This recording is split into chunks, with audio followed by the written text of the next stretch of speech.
The war in Ukraine is still raging. May 26, 2026. Lyman direction, Signum Battalion, Russian assault groups moving toward Ukrainian defensive positions, spotted before they can get close. Watch how these engagements unfold. Soldiers arriving fresh to the sector, moving through forests and abandoned buildings, looking for cover. The FPV operators find them before they find a position worth holding. FPV drones are the most effective weapon on this front, and Russian soldiers remain as vulnerable to them as ever. Every gap, every entrance, every hiding spot. Signum works through all of them methodically without stopping. This footage captures one of the strangest moments on the front line. After encountering an FPV drone, this Russian soldier began making unusual gestures toward it, seemingly trying to communicate or surrender. None of it changed the outcome. This soldier tried to throw his helmet at the approaching drone in an attempt to stop it. It made no difference. One of the most desperate moments on the front line. A Russian soldier hiding behind a tree is left completely defenseless against the drone, making hand gestures in an apparent attempt to stop the attack. The request is not granted. This time, 2 Russian soldiers were spotted as they moved into the rubble of a destroyed building. Without reconnaissance drones, a hiding place like this would have been extremely difficult to detect. Shortly afterward, an explosive-laden drone struck their position. Neither soldier managed to escape the rubble.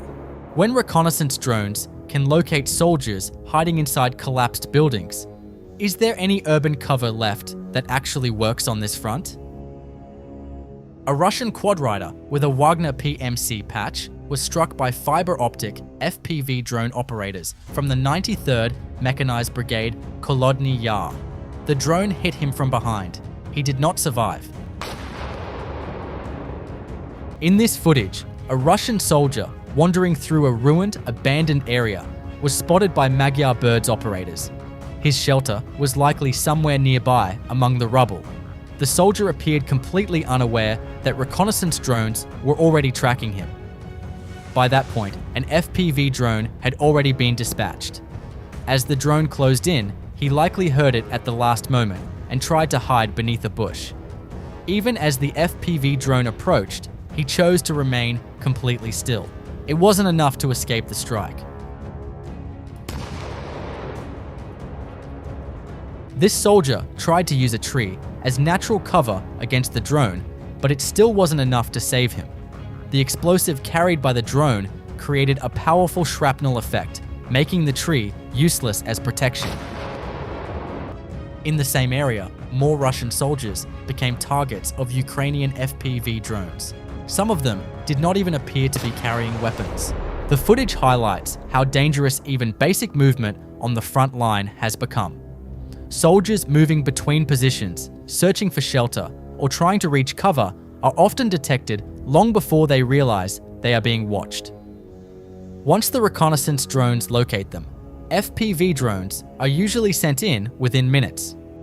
Sumy region, a large Russian assault group advancing toward Ukrainian positions, moving in the open, visible from above, making the one mistake that costs the most on this front. Ukrainian reconnaissance drones spot them immediately. Dozens of FPV drones are dispatched. The chaos starts fast. Direct strikes on the soldiers at the front of the group. Panic sets in. The formation breaks. Everyone runs for the nearest tree line. The drones follow. Munitions rain down from above. The assault group that was supposed to reach Ukrainian positions never gets close. 15 Russian soldiers confirmed, without encountering a single Ukrainian soldier on the ground. This is the core problem facing Russian assault doctrine in 2026. Concentrating forces increases striking power. But on a drone-saturated front, it also makes every soldier in the group a visible, trackable target. The tactics that once enabled breakthroughs now deliver the opposite result. In this attack on an underground Russian bunker, what stood out was the entrance reinforced with a steel door. But even that steel barrier was unable to withstand the power of the explosives used in the strike. A Magyar Birds drone operator on a routine reconnaissance flight over Donetsk, scans the tree lines, natural cover that Russian soldiers often use. A soldier is spotted among the trees. The drone moves in. At the last moment, the soldier opens fire, trying to stop the approaching FPV drone, but fails to bring it down. Even dense tree cover is no longer enough to guarantee concealment from constant aerial surveillance. Across the front line, Russian soldiers are often seen moving without clear coordination, only to become targets for drones before even reaching Ukrainian positions. What do you think this says about the current state of the battlefield? Share your thoughts in the comments. This time, a Russian soldier became the target of a drone strike while trying to get through the wire obstacles placed in front of Ukrainian defensive positions. It's a rare scene on the front line, a drone used for capture, not destruction. Ukraine's Forpost border guards used a Matrix 4T drone to force 4 Russian soldiers out of their shelter. The Russians laid down their weapons as instructed and followed the drone toward Ukrainian positions to surrender. No shots fired, no strike. Just a drone, clear orders, and 4 soldiers walking out of the war. A Ukrainian MiG-29 fighter jet struck Russian fortifications in Belgorod Oblast using AASM Hammer precision-guided bombs.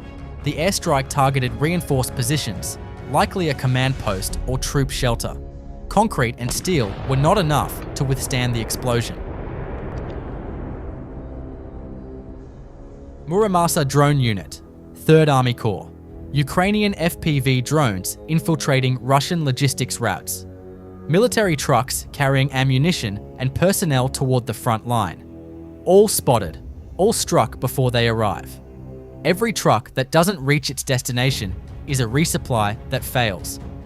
Soldiers who were supposed to rotate in, ammunition that was supposed to reach frontline units. All stopped on the road. This is the supply chain war running parallel to everything else on this front.